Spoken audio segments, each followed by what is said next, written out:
आज हम लोग पढ़ेंगे उत्सर्जन तंत्र के बारे में, एक्सक्रेटरी सिस्टम के बारे में। उत्सर्जन तंत्र शरीर की उपापचयी क्रियाओं के कारण कई अवांछनीय पदार्थ जैसे यूरिया, यूरिक एसिड, अमोनिया आदि बनते हैं। अवांछनीय पदार्थ जैसे कि यूरिया, यूरिक एसिड, अमोनिया आदि बनते हैं जो हमारे शरीर के लिए हानिकारक होते हैं। क्या होते हैं? शरीर के लिए हानिकारक होते हैं। उत्सर्जी अंग द्वारा इन पदार्थों को बाहर निकालने की प्रक्रिया को, उत्सर्जी अंग द्वारा जो बाहर निकालने की जो प्रक्रिया होती है उसे उत्सर्जन कहते हैं। क्या कहते हैं? उत्सर्जन कहते हैं। फिर हम लोग उत्सर्जन के प्रकार पढ़ेंगे कि उत्सर्जन के क्या क्या प्रकार हैं। तो अमोनोटेलिक उत्सर्जन ये प्रोटोजोआ और मछली में होता है। अमोनिया होता है इसमें। उत्सर्जी पदार्थ कौन होता है? अमोनिया। यूरिकोटेलिक उत्सर्जन इसमें सरीसृप और पक्षी होता है। सरीसृप और पक्षी। यूरियोटेलिक उत्सर्जन जो होता है ये स्तनधारी और मेढक में होता है। स्तनधारी और मेढक में यूरिया होता है इसका उत्सर्जी पदार्थ।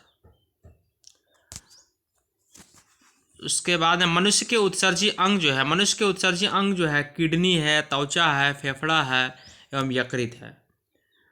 तो किडनी जो होता है, प्रत्येक वृक्क सेम के बीज जैसा 10 सेंटीमीटर लंबा एवं 5 सेंटीमीटर चौड़ा होता है। ठीक है। बायां वृक्क जो होता है दाहिने वृक्क से कुछ आगे स्थित रहता है।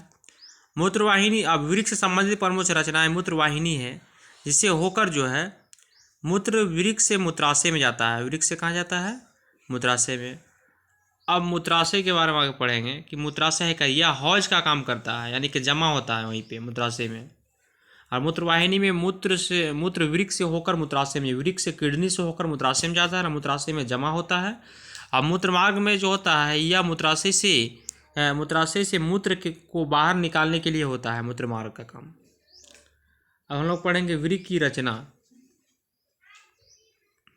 प्रत्येक वृक्क के चारों ओर तंतुमय संयोजी उत्तक का महीन वृक्क खोल होता है। प्रत्येक वृक्क के चारों ओर जो है तंतुमय संयोजी उत्तक का महीन वृक्क खोल होता है, जिसे रीनल कैप्सूल कहते हैं। प्रत्येक वृक्क में एक बाहरी प्रांतस्थ भाग एवं भीतरी आंतस्थ भाग होता है। प्रत्येक वृक्क में एक बाहरी जो है ना प्रांतस्थ भाग होता है और एक भीतरी अंतस्थ भाग होता है।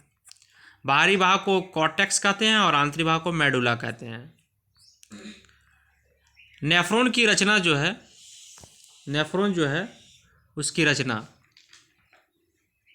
कि प्रत्येक वृक्क में लगभग 10 लाख नेफ्रॉन पाए जाते हैं। नेफ्रॉन वृक्क की संरचनात्मक एवं क्रियात्मक इकाई है। संरचनात्मक एवं क्रियात्मक इकाई है। ठीक है, नेफ्रॉन। और 10 लाख नेफ्रॉन पाए जाते हैं प्रत्येक किडनी में।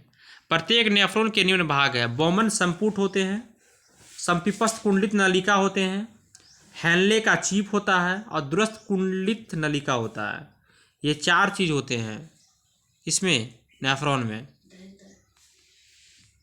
फिर उत्सर्जन में दो प्रक्रिया होती है। यकृत में यूरिया का बनना, यकृत में यूरिया का बनना है ना, यकृत में यूरिया का बनना ये, और वृक्क में मूत्र का बनना ये दो, वृक्क में मूत्र का बनना और यकृत में यूरिया का बनना। वृक्क का कार्य, वृक्क जो है नलिकाओं में रुधिर के छन्ने मूत्र के निर्माण की प्रक्रियावधि को निम्न 3 प्रक्रिया होती है। एक परिनिस्पंदन होता है, एक चयनात्मक पुनरावशोषण होता है, एक स्रावन होता है। परिनिस्पंदन किसे कहते हैं? नेफ्रॉन में चौड़ी अभिवाही धमनिका रुधिर को कोशिका गुच्छ में ले जाती है, रुधिर को कोशिका गुच्छ में ले जाती है।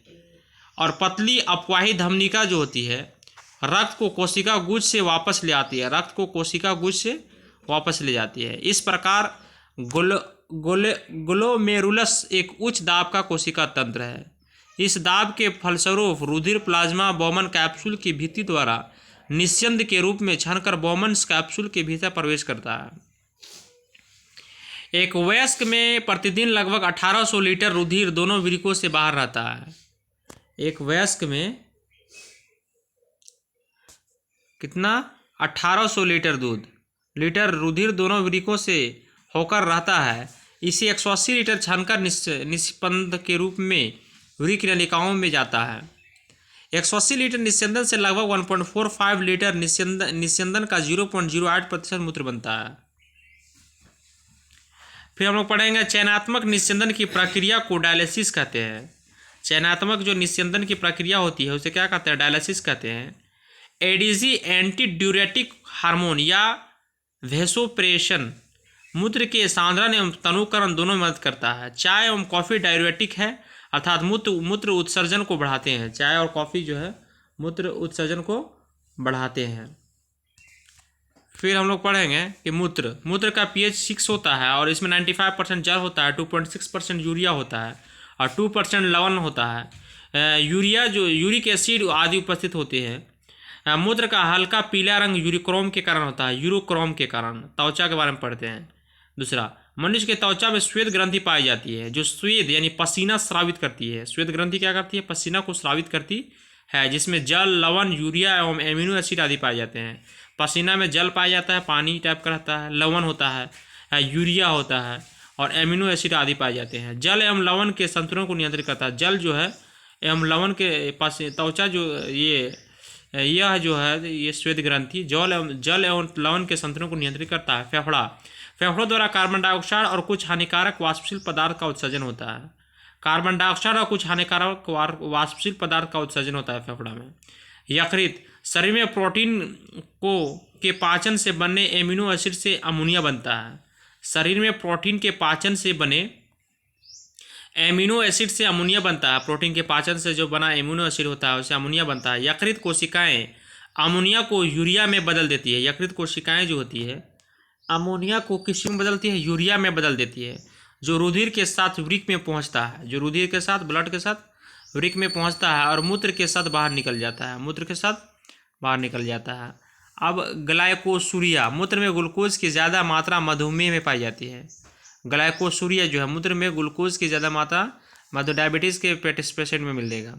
यूरेमिया, मूत्र में ज़्यादा मात्रा यूरिया विद्यमान रहता है। यूरेमिया। हेमाटूरिया जो होता है मूत्र में रुधिर कोशिकाओं की उपस्थिति।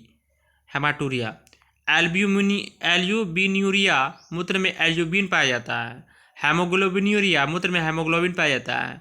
डायूरेसिस, मूत्रस्राव की मात्रा बढ़ जाने के से को मूत्रस्राव कहते हैं। एन्यूरिया, जब मूत्र नहीं बनता है। एन्यूरिया। डायलिसिस, जब यूरिक खराब हो जाता है तो रक्त का एक अर्धपरागम्य झिल्ली के द्वारा शुद्ध किया जाता है। इसे कृत्रिम झिल्ली कहते हैं, कृत्रिम डायलिसिस कहते हैं।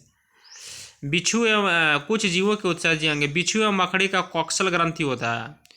एनिलिडा का नेफ्रिडिया होता है। एस्केरिस का रेनेट कोशिका होता है। कीट का माइलपिगियन ट्यूबल्स होता है। और मोलस्का का ऑर्गन ऑफ बोजेनस या किडनी होता है।